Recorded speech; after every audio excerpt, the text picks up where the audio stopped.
بسم اللہ الرحمن الرحیم۔ پاکستان تحریک انصاف ناروے کی جانب سے ہم آپ کو خوش آمدید کہتے ہیں۔ ناروے کے ایک چھوٹا سا خوبصورت شہر موس کے پرفضا مقام سمندر کے کنارے عامر انفارمیشن سیکٹری ہیں جو کہ پی ٹی آئی ناروے کے، انہوں نے یہ خوبصورت محفل کا اہتمام کیا ہے۔ تو آج ہم چیدہ لوگوں سے آپ کی بات کروائیں گے کہ ان کو یہ ایونٹ کیسا لگ رہا ہے۔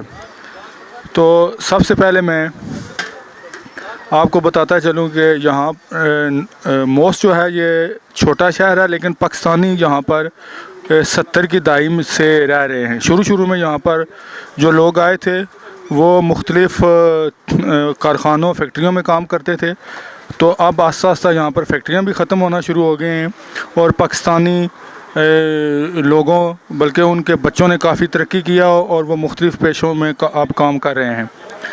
تو آج میں سب سے پہلے آپ کو ایک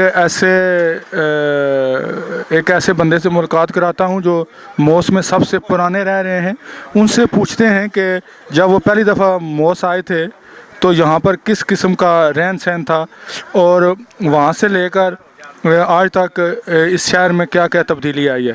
تو میں آپ کو جناب افضل خان صاحب، جنہیں بابائے موس کے نام سے پکارا جاتا ہے، ان سے ہم بات کا آغاز کرتے ہیں، بلکہ وہ ناروے میں ان چند پاکستانیوں میں سے ہیں جو سب سے پہلے آئے اور اس شہر میں بھی سب سے پہلے ڈیرے ڈالے۔ تو میں ان سے بات چیت کرتا ہوں۔ یہ ہمارے ساتھ بیٹھے ہوئے ہیں بابائے موس حاجی افضل خان صاحب۔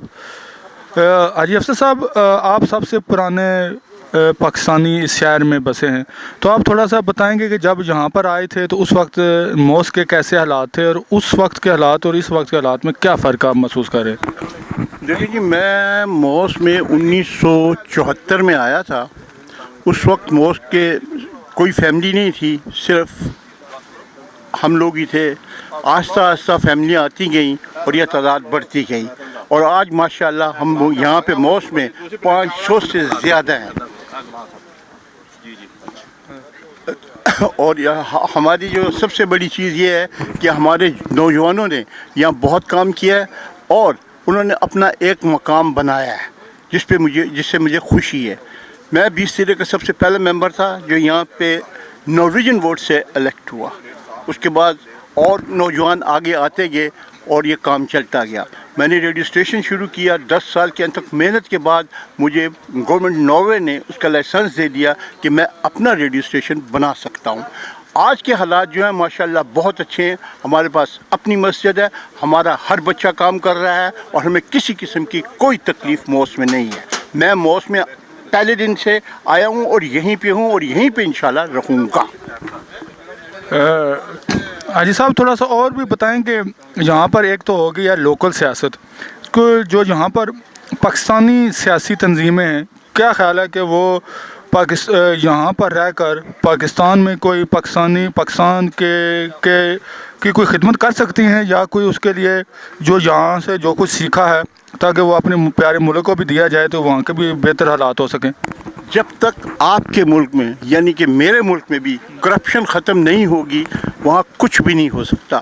ہمارا یہاں معاشرہ جو ہے یا ہماری حکومت جو ہے، اس میں ہے کرپشن، میں یہ نہیں کہتا کہ کرپشن نہیں ہے، لیکن اس طرح کی نہیں ہے جس طرح ہمارے ملک میں ہے۔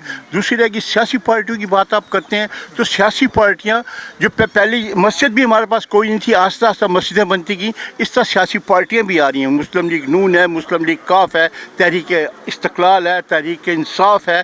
تحریک استقلال تو میرے منہ سے نکل گیا، تحریک انصاف آئی ہے، نئی پارٹی ابھری ہے اور لوگ اسے بہت پسند کرتے ہیں۔ اور میرا خیال ہے کہ اگر ہمیں ووٹ دینے کا حق دیا جائے تو میجورٹی جو ہے وہ تحریک انصاف عمران خان کو ووٹ دے گی، کیونکہ ان سے متعلق کوئی کرپشن نہیں ہے، کوئی کچھ نہیں ہے۔ باقی آپ الف سے لے کے بے تک اٹھا لیں تو سب کے سب کرپٹ ہیں۔ اور دوسری ہماری سب سے بڑی بد نصیبی یہ ہے کہ ہمارا صدر یا وزیر اعظم کسی نہ کسی طریقے سے امریکن ایجنٹ رہا ہے، لہذا جب تک ہم امریکہ سے آزادی نہیں حاصل کریں گے ہم آزاد نہیں ہو سکتے۔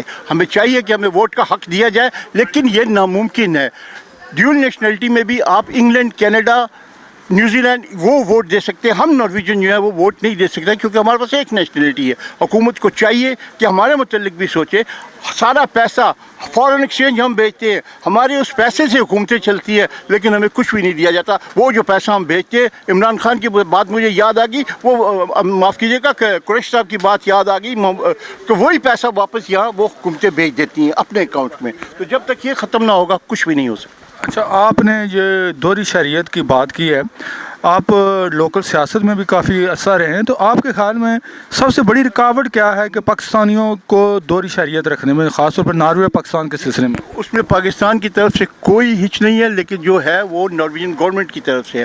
نارویجن گورنمنٹ جو ہے وہ نہیں چاہتی کہ لوگوں کے پاس ڈبل نیشنلٹی ہو. وہ کہتے ہیں کہ ایک ہی نیشنلٹی ہونی چاہیے, چاہے وہ پاکستانی رکھیں یا وہ رکھیں پاکستانی رکھیں. لہذا یہ ناممکن اور بہت مشکل کام ہے. اور مجھے یہی نہیں سمجھ آ رہا کہ سیاسی جماعتیں جو یہاں پہ بن رہی ہیں وہ کس لیے بن رہی ہیں. ہمیں تو ووٹ دینے کا حق ہی نہیں ہے نارویجن کو.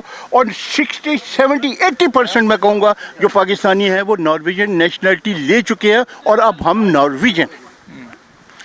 اچھا, لیکن ایک اور بات ہے کہ جو دوہری شہریت کی آپ نے بات کی, کہ میری اطلاعات کے مطابق کہ ناروے کا جو آئین ہے اس میں انہوں نے لکھا ہوا ہے کہ آپ نے ایک نیشنلٹی لینی ہے. اس لیے اس یعنی کہ شک کو ختم کرنے کے لیے سیاسی طور پر کافی جدوجہد کرنی پڑے گی. کیا خیال؟ کافی جدوجہد کرنی پڑے گی. اس کے لیے ہمارے ممبران کو, ہمارے پاکستانیوں کو نارویجن نیشنل اسمبلی میں جانا پڑے گا اور وہاں یہ اپنا حق مانگنا پڑے گا. لیکن جو کہ ناممکن نظر آتا ہے مجھے, کیونکہ ایک دو کے علاوہ کوئی ہمارا ممبر وہاں نہیں ہے, اور ایک دو کی آواز کچھ نہیں ہوتی.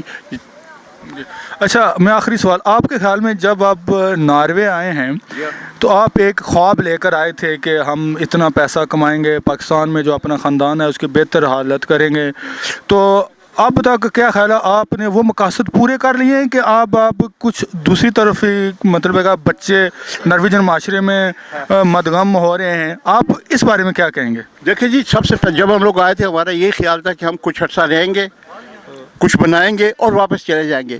اس کے بعد فیملی آنی شروع ہوگی. پہلے بیوی نے رونا شروع کیا وہاں کہ مجھے منوی بلا, وہ بھی آئیں. اس کے بعد بچے ہوئے, بچوں کے بچے ہوئے, اور وہ اب جو ہمارے بچے ہیں وہ اس ملک کو چھوڑنا نہیں چاہتے. وہ صرف یہی کہتے ہیں کہ ہم صرف فیری کے لیے جا سکتے ہیں, چھٹیوں پہ جا سکتے ہیں, ورنہ نہیں جا سکتے. شکریہ جناب, بہت بہت.